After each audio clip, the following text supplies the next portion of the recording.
नमस्कार श्रोताओं। उत्तराखंड मुक्त विश्वविद्यालय की सामुदायिक रेडियो हेलो हल्द्वानी में आपका बहुत स्वागत है। 91.2 मेगाहर्ट्ज की रेडियो तरंगों पर आप इसे सुन पा रहे हैं। दोस्तों, इंदिरा गांधी राष्ट्रीय मुक्त विश्वविद्यालय के professor, school of management studies के प्रोफेसर नवल किशोर जी इस वक्त हमारे साथ मौजूद हैं। और आप 89 से इग्नू में प्रोफेसर हैं और पूरा जो व्यावसायिक शिक्षा है उसको लगभग इतने दशकों से देख रहे हैं, तो हम बहुत सी बातें उनके साथ करेंगे। सर, बहुत बहुत स्वागत है आपका रेडियो स्टेशन में। Thank you very much. नमस्कार सर, व्यावसायिक शिक्षा को आप इतना अरसे से देख रहे हैं। 89 में तो मैनेजमेंट स्टडीज का उतना चलन, उस तरह से उतना क्रेज लोगों में नहीं था। तो वो शुरुआती पीरियड में चाहती हूँ कि सबसे पहले आप साझा करें कि उस समय किस तरह की चुनौती हो रही थी। भारत औद्योगिकीकरण की तरफ बढ़ रहा था, तो डिमांड काफी उस समय होगी। देखिए, यदि हम व्यावसायिक शिक्षा को देखें तो व्यवसाय का मतलब काफी ब्रॉडर टर्म्स में होता है, जिसमें कि ट्रेड भी आते हैं, इंडस्ट्री भी आते हैं, सर्विस भी आते हैं, लाइट सेक्टर भी आते हैं। तो एक बड़ा विस्तृत व्यवसाय का मतलब होता है। अब इतने विस्तृत लोगों को एक प्रोफेशनल वे में to train them obviously is a big challenge for the society, because everywhere there is a time for the specialization. You need the special skilled person to perform a job.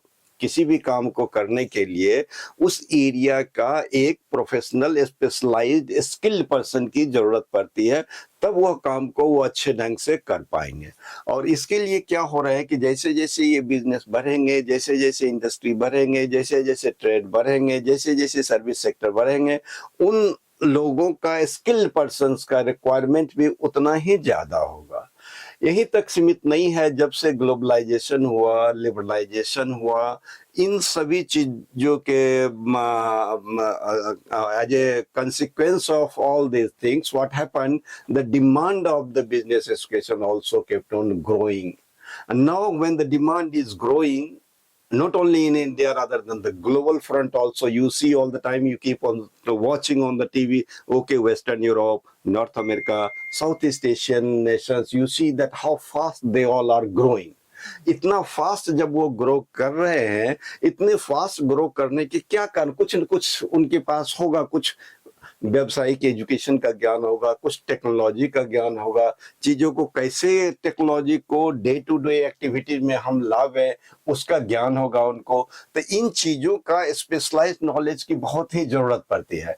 और उसके कारण क्या हुआ कि व्यावसायिक education की बहुत ही जरूरत कंट्री में भी पड़ने लगी, ताकि यदि हम प्रोफेशनलिज्म में किसी भी कंट्री को हम लाना चाहें, यदि हम उसको अच्छे ढंग से उसके मैनेजमेंट, आईटी, आज के दिन में तो आईटी भी काफी विस्तृत वे में हो गया। अब हम आर्टिफिशियल इंटेलिजेंस की बात करते हैं, अब हम मशीन लर्निंग की बात करते हैं, अब हम डिजिटलाइजेशन की बात करते हैं, तो क्लाउड कंप्यूटिंग की बात करते हैं, थिंग्स ऑफ इंटरनेट की बात करते हैं। अब हमारा चीजें काफी माइन्यूट स्पेशलाइजेशन की ओर बढ़ रहा है। तो इन सभी चीजों के कारण क्या होता है कि हमें चाहिए इन सब एरिया में स्पेशलाइज्ड एंड स्किल्ड पर्सन चाहिए। अब पूरा दुनिया में इस चीज की डिमांड है। आज के डेट में आर्टिफिशियल इंटेलिजेंस देखिए तो हर जगह डिमांड है। आपको रिसर्च एंड डेवलपमेंट एरिया में ही देखिए तो उसमें भी स्पेशलाइज्ड लोगों की जगह प्रोफेशनल्स की डिमांड है। तो ये लोग, यदि आप ज्यादा इन लोगों को आप प्रिपेयर करें समाज में, तो ये लोग एक अच्छा प्रोफेशनल स्किल बन करके एक अच्छा कार्य का निष्पादन ये करेंगे। और एज ए रिजल्ट, चूंकि हमें करना क्या, हमें अपना प्रोडक्टिविटी बढ़ाना है, हमें कंट्री को भी कॉम्पिटिटिव बनाना है, हमें कंट्री को भी इनोवेटिव बनाना है। और सरकार की पॉलिसी भी यदि आप हम देखें तो सरकार की पॉलिसी भी इन तरफ हमें एनकरेज करता है कि हम कितना इनोवेटिव हो, हम कितना प्रोडक्टिव हो, हम कितना कॉम्पिटिटिव हो, ताकि हम दूसरे से अपने जो काउंटर पार्ट है या दूसरे कंट्री के बराबर हम आगे बढ़ सके। बिल्कुल। तो बहुत ही अच्छी बात आपने कही कि जो 90 का जो दशक था वो पूरा लिबरलाइजेशन और ग्लोबलाइजेशन का दौर था। लगातार बहुराष्ट्रीय कंपनियां भारत में आ रही थी। तो सर, मैं थोड़ा-सा ये जानना चाहती हूँ कि बिज़नेस शिक्षा जो है, क्या हम इन मल्टीनेशनल कंपनीज के लिए ही इस तरह का मैन पावर तैयार कर रहे हैं, या फिर हम खुद भी उद्यमशीलता को बढ़ावा देने की तरफ बढ़ रहे हैं? देखिए, ऐसा है कि कंपटीशन, ये कहा जाता है कि कंपटीशन ब्रीड्स एफिशिएंसी आल्सो। जब कंपटीशन होंगे तो उसके कारण क्या एफिशिएंट चीजें भी यदि मल्टीनेशनल कंपनी है या बाहर की कंपनी है तो उस कंपनी को क्या है कि यदि हम उससे सीख करके हम खुद यदि उसके क्या होंगे जो डोमेस्टिक हमारा कंपटीशन हमारा जो माल तो प्रोडक्ट्स करेंगे, यदि हम माल अच्छे ढंग से प्रोड्यूस करें, जो भी प्रोडक्ट का क्वालिटी हमारा अच्छा हो, क्योंकि हम देखेंगे मल्टीनेशनल कंपीट हम उससे कर रहे हैं और यदि हम उससे कम्पीट करना चाहते हैं तो हमारा माल का क्वालिटी अच्छा हो, हमारा माल का जो डिलीवरी अच्छा हो, हमारा माल का लॉजिस्टिक अच्छा हो, हमारा माल का जितना भी एक्टिविटीज रिलेटेड चीजें हैं वो सारे में हमें परफेक्शन होना चाहिए। और यदि हम ये होंगे तो एक बार हम मल्टीनेशनल से कम्पीट करके आगे बढ़ेंगे तो हमें मल्टीनेशनल की जरूरत नहीं पड़ेगी, हमारी डोमेस्टिक कंपनी इटसेल्फ काफी बड़ा हो जाएंगे। क्योंकि जब हम इंडिया के बारे में सोचते हैं तो 140 करोड़ जनता के बारे में सोचते हैं। पूरे वर्ल्ड में आप देखें तो हमारा इंडिया 140 करोड़ जनता मतलब रखती है, किसी भी चाहे कितना भी डेवलप्ड कंट्री हो उनके लिए ये जनता बहुत ही मतलब रखती है। 140 लोगों को कुछ भी आप करेंगे, यदि वेस्टर्न लोग डेवलप कंट्री का भी आप बात देखें, अमेरिका का देखें, वेस्टर्न यूरोप की बात देखें, नॉर्थ अमेरिका की बात देखें, इवन साउथ ईस्ट कंट्री के बात देखें, ये सब कंट्री के बाद आप देखिए ग्रोथ पैटर्न देखिए, आज भी साउथ ईस्ट एशियन कंट्री का ग्रोथ कितना ज्यादा 1 or 2 decades में they have grown very significantly, tremendous growth we have just witnessed in those countries. उसी तरह जब हम इंडिया को देखेंगे तो इंडिया में 140 करोड़ लोगों के लिए हम चीजें जो भी बनाएंगे, हम एग्रीकल्चर का क्षेत्र में देख लीजिए, सर्विस के क्षेत्र में देख लीजिए, इंडस्ट्री के क्षेत्र में देखिए, हमारा कितना ज्यादा पोटेंशियल है। तो इन लोगों के बारे में जब हम सोचेंगे तो कंपटीशन हम ज्यादा कॉम्पिटिटिव हो जाएंगे यदि हमारे कोई मल्टीनेशनल कंपनी भी है तो उनके तुलना में। तो इसीलिए हमारा फोकस ये होना चाहिए कि हम कितना हमारा फोकस ये होना चाहिए कि हम कितना अपने आप को कॉम्पिटिटिव बना सकते हैं, वो हमारे लिए सबसे इंपॉर्टेंट चीज है। और यदि हम कॉम्पिटिटिव हो जाएंगे, चाहे सर्विस के क्षेत्र में हो या इंडस्ट्री के क्षेत्र में हो या इनोवेशन के क्षेत्र में हो, सरकार इनोवेशन की बात कर रही है, स्टार्टअप की बात कर रही है, डिजिटल इंडिया की बात कर रही है।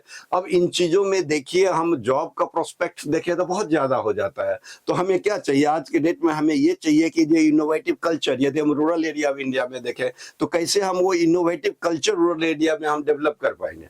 आप यदि उत्तराखंड की बात कर ले तो उत्तराखंड में टूरिज्म का कितना ज्यादा स्कोप है, ह्यूज स्कोप है। आपके पास 4 धाम की यात्रा है जो कि वर्ल्ड में बहुत कम जगह होंगे या नहीं होंगे, वर्ल्ड लेवल का ये चीजें हो जाता है।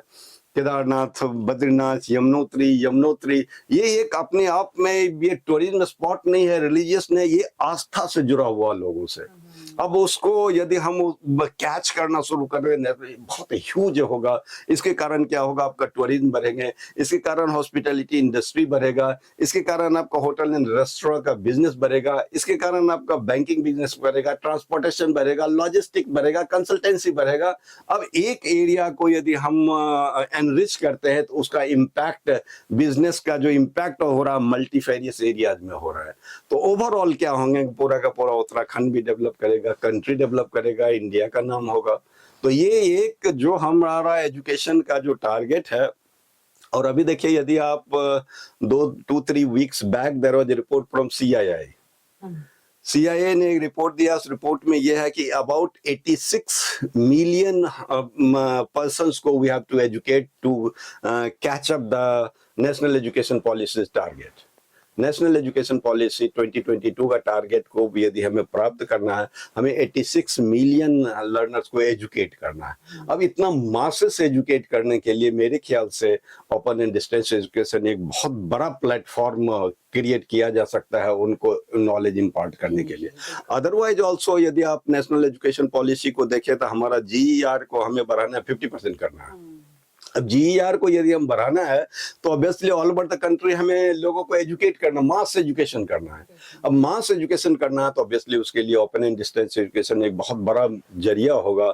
हमारा चैलेंज है कि ओपन एंड डिस्टेंस एजुकेशन को और इफेक्टिव बनाना, और एनरिच करना, और इंटरेक्टिव बनाना, और टेक ओरिएंटेड बनाना, ताकि हम लास्ट मार्जिनल स्टूडेंट के पास हम पहुंच सके even in the rural area. So that rural area में आप देखिए हाउस वाइफ्स है, आप उत्तरांचल की बात कर लीजिए, आप पहाड़ों पर जाके बात कर लीजिए जहाँ के 3-3 महीने आपके बर्फ है, 4 महीने बर्फ है। अब ये केदारनाथ की बात करिए तो सारे लोग नीचे आ जाते हैं।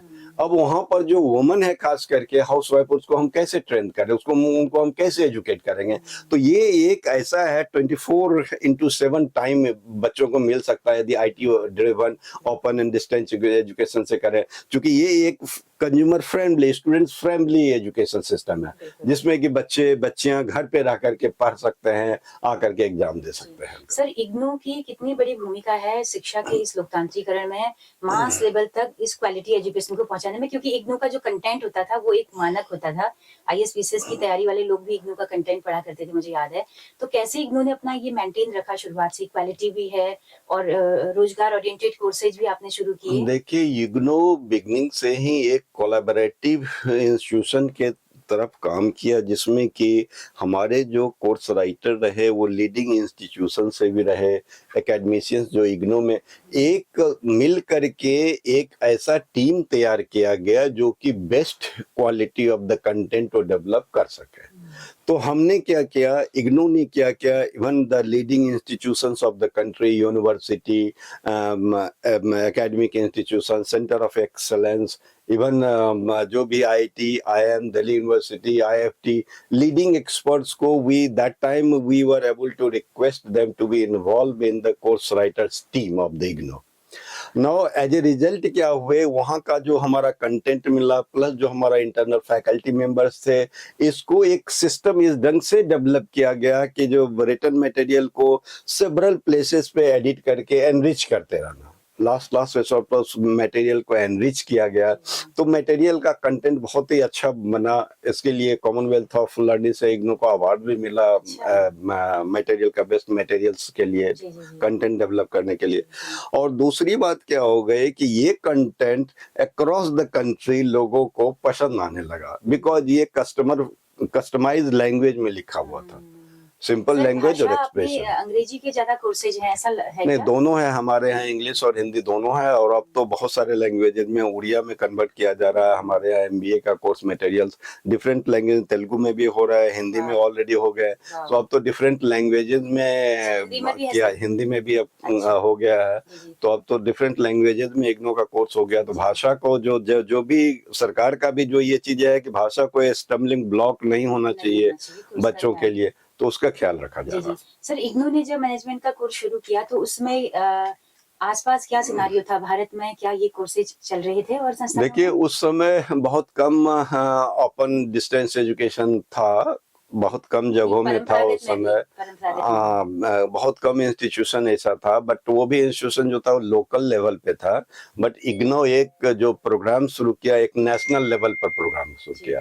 और जब प्रोग्राम शुरू किया तो वर्किंग पीपल, खास करके जो आर्मी है, एयरफोर्स है, नेवी है, पब्लिक सेक्टर्स के लोग हैं, या इवन जो लोग स्कूल टीचर है या अदर जॉब में है, जो जॉब कर रहे हैं, if they want to, because आज के डेट में देखिए skilling, reskilling, upskilling, अब स्किलिंग एक ऐसा हो गया है कि अब across the board lifelong you have to be updated as पर the requirement of the industry.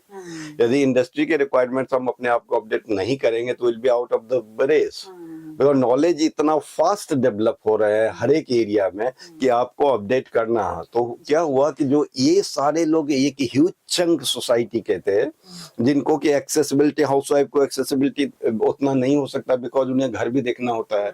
उसी तरह कोई आदमी पब्लिक सेक्टर में काम कर रहा है, उनको नहीं हो सकता है। उसी तरह कोई आदमी डिफेंस में है, नहीं हो सकता है। तो जो काम करते हैं उनके लिए एक सिस्टम हो गया इग्नू के आने के बाद, the quality education at the door step of the learners हमारा आ गया। उससे क्या हो गए, इन लोगों को काफी अपने आप को अपग्रेड करने में, अपने आप को डिग्री हासिल करने में, अपने आप को मार्केट में प्रेजेंट करने में इनको काफी सहूलियत हो गई। तो ये एक इग्नू का कंट्रीब्यूशन रहा कि सोसाइटी में जिन लोगों को, जो मार्जिनलाइज, जो पहाड़ों के लोग हैं, जो इस नॉर्थ ईस्ट जोन के लोग हैं, या जो बिल्कुल बिल्कुल रूरल पॉपुलेशंस के लोग हैं, जहाँ की कॉलेज स्कूल्स दूर दराज में है, उन लोगों के लिए भी एक बहुत अच्छा हो गया। जो वर्क कर रहे हैं उनके लिए एक अच्छा हो गया, जो हाउसवाइफ है उनके लिए अच्छा हो गया, जो एजेड पीपल है उनके लिए अच्छा हो गया।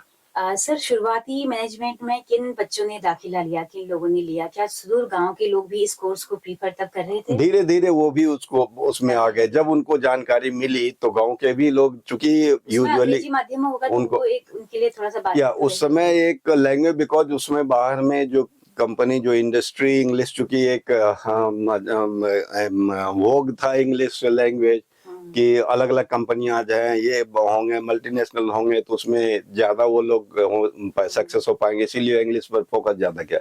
ग्रेजुअली हमारा जब लैंग्वेज की ऐसा है कि हम हिंदी में भी लॉन्च करें, हम उड़िया में लॉन्च करें, हम तेलुगु में, अलग अलग भाषाओं में हम लॉन्च करें, ताकि भाषा का जो बाध्यता है वो खत्म हो जाए, लोगों को वो प्रॉब्लम ना करे लोगों को। बिल्कुल। सर तो जैसे मैं चाहती हूँ कि वो शुरुआती जो दौर था ना, उसमें जो प्राइवेट सेक्टर में जो लोग काम करने के लिए गए कंपनियों में, ब्लू कलर की जॉब हुआ करती थी, टाई कोट पहने हुए, तो एक बड़ा ग्लैमर था उस समय।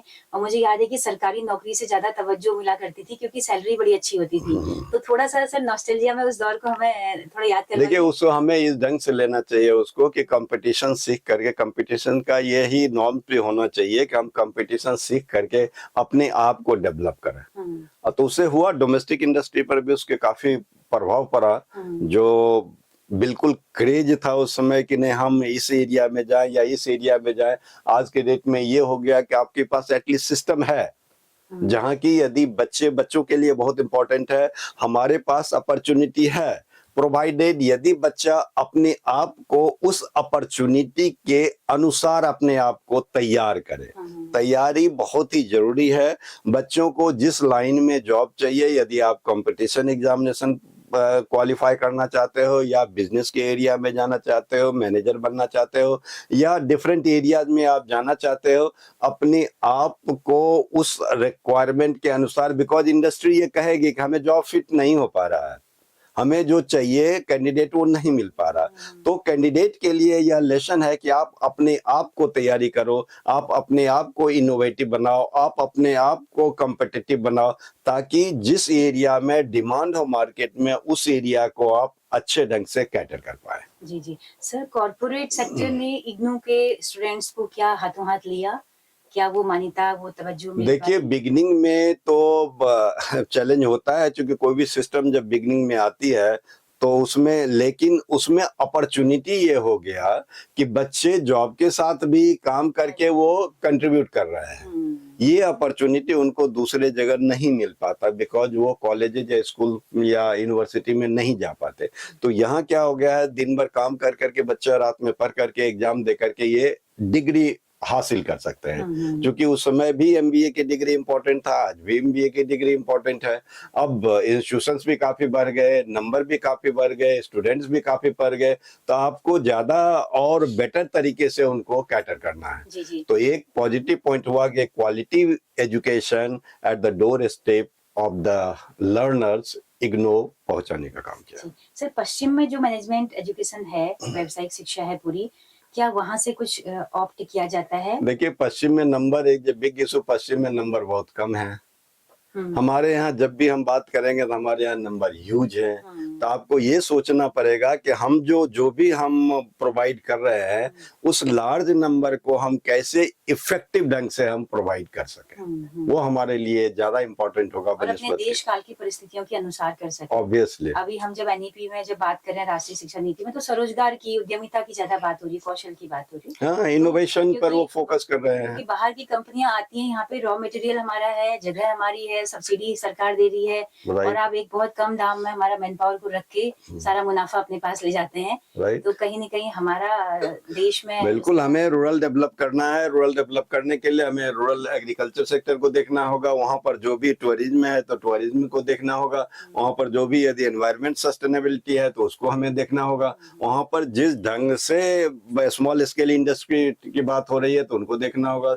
हमें इनोवेटिव होना होगा, उसके लिए इनोवेटिव होना होगा, एंटरप्रेन्योरशिप को हमें बढ़ावा देना होगा, ताकि लोग अपना रोजगार क्रिएटर बन सके, जॉब सीकर के बदले रोजगार क्रिएटर भी बन सके। सर चलते आखिरी सवाल, एआई के दौर में ऐसा तो नहीं लग रहा है कि जितना बच्चों ने सब सीखा था, पढ़ा था, सब एक तरह से सब कुछ खत्म हो गया है, एआई तो सारे सबके हिस्से का काम कर दे रहा है, देखिए चुटकी में कर दे रहा है। एआई एक चैलेंज लेना चाहिए हमें। जब कंप्यूटर आया था तो भी ये बात उठी थी और काफी रेसिस्ट भी हुआ था all over the world. Computer आएंगे तो हमारे जॉब खा जाएंगे, आ हमें ये जाएंगे, होगा। नौकरी खत्म हो उसी जाएगी। तरह एआई एक दौर है आज के दिन में, ये एक कंपल्सन हो जाएगा। तो उस कंपल्सन से डील करने का हमें तरीका खोजना चाहिए कि एआई की ज्यादा स्किल हम हो जाए एआई में, एआई के जो रिलेटेड एरिया है उसमें हम ज्यादा स्किल हो जाए। क्योंकि जब मुझे पता है कि आईटी अब रुकने वाला नहीं है, ये तो एक्सपैंड करते रहेंगे, डिफरेंट एरियाज में आएंगे। तो एआई का एप्लीकेशन जो डिफरेंट एरियाज में होगा, वो डिफरेंट एरिया के लोगों को हमें ट्रेन करना होगा उनको। तो ये ट्रेन करके टू ए लार्ज एक्सटेंट वो उसके जो हैं उसको मैनेज किया जा सकता सर, है। तो नए पाठ्यक्रम कुछ इजाद हुए हैं एआई के ओरिएंटेड? एआई में पाठ्यक्रम चल रहे हैं, उसमें भी काम कर रहे हैं। हमारा कंप्यूटर सेक्शन में कंप्यूटर स्कूल्स है हमारा, वो काफी काम कर रहे हैं। कंप्यूटर क्लाउड में भी उनके हैं काफी कोर्सेस, उनके नए नए कोर्सेस है, वो ऐड भी कर रहे हैं वो कोर्सेस, जो कि है कि डिफरेंट कोर्सेस को इंटीग्रेट करके हम एक नया आयाम उसको दे सकते हैं, डायमेंशन हम दे सकते हैं इन सर, फ्यूचर। दाखिले कितने हैं इस वक्त मैनेजमेंट स्टडीज में? मैनेजमेंट स्टडी में देखिए हमारे स्कूल्स में हम देखें तो हमारे पास है बीकॉम प्रोग्राम है, एमकॉम प्रोग्राम है, बीबीए है, बीबीए रिटेलिंग है, उसके बाद एमबीए है। तो ये करीब करीब हमारा एनुअली रफली 90,000 टू 1 लाख का पर ईयर आ जाता है। इग्नू का टोटल इन्वॉल्वमेंट तो आपको पता है 40 लाख के आसपास, करीब करीब 37 टू 40 लाख, रफली 40 लाख के आसपास है एनरोलमेंट है टोटल। जी जी जी। So we have the huge catering to them, but most positive point is with the IGNO that we are able to provide quality education at the doorstep of the जी learners. जी जी। Sir, हमारे उत्तराखंड मुक्त विश्वविद्यालय के बारे में चलते चलते क्या कहना चाहेंगे कि ओपन डिस्टेंस में एक स्टेट यूनिवर्सिटी का भविष्य आप किस तरह से देखते हैं? भविष्य अच्छा है। देखिए उत्तराखंड में भी जैसा मैंने कहा कि टूरिज्म सेक्टर है, यहाँ स्मॉल स्केल सेक्टर है, मीडियम स्केल सेक्टर है, इंडस्ट्री भी है, सर्विस सेक्टर्स भी है। तो ये सारे में देखिए बहुत ही आईटी की जरूरत पड़ेगी, कंप्यूटर प्रोफेशनल की जरूरत पड़ेगी, बिजनेस एजुकेशन प्रोफेशनल्स की जरूरत पड़ेगी, नॉर्मल भी एजुकेशन की जरूरत पड़ेगी। चूंकि हिली एरिया में उनको कैसे करें, हम एजुकेट कैसे करें, तो ये सब के लिए उत्तराखंड ओपन यूनिवर्सिटी का रोल बहुत ही इम्पोर्टेंट हो जाएगा। सो अपॉर्चुनिटी बहुत अच्छा है। We have to work together to make the education effective. जी, बहुत शुक्रिया सर, इतना वक्त दिया और इतनी शानदार बातें आपने की। तो दोस्तों, आप सबका भी बहुत बहुत शुक्रिया इस कार्यक्रम में अंत तक हमारे साथ बने रहने के लिए। तो प्रोफेसर नवल किशोर जी के साथ में अपनी रेडियो मित्र सुनीता भास्कर को दीजिए इजाजत। नमस्कार। नमस्कार।